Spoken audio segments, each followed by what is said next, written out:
Come on, baby. Come to me. വരില്ല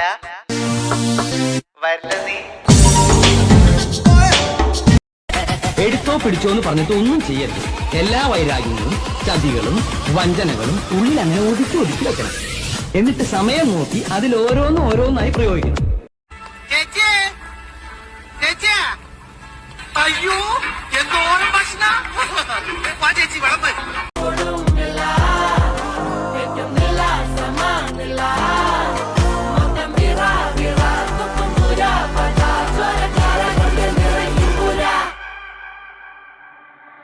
ആഹാരത്തിന് വേണ്ടി ഒരു മനുഷ്യൻ ഏതറ്റം വരെ പോവും എന്ന് നമുക്ക് ഒരിക്കലും ജഡ്ജ് ചെയ്യാൻ പറ്റില്ല. എന്താ ഉദ്ദേശിക്കുന്നത്? ഞാൻ ഉദ്ദേശിക്കുന്നത് എന്താ വെച്ചാല് ഒരു പണി എടുക്കാണ്ട് പൈസ ഇങ്ങനെ വന്നോണ്ടിരിക്കണം, എന്നിട്ടിങ്ങനെ ഇരുന്ന് തിന്നെ.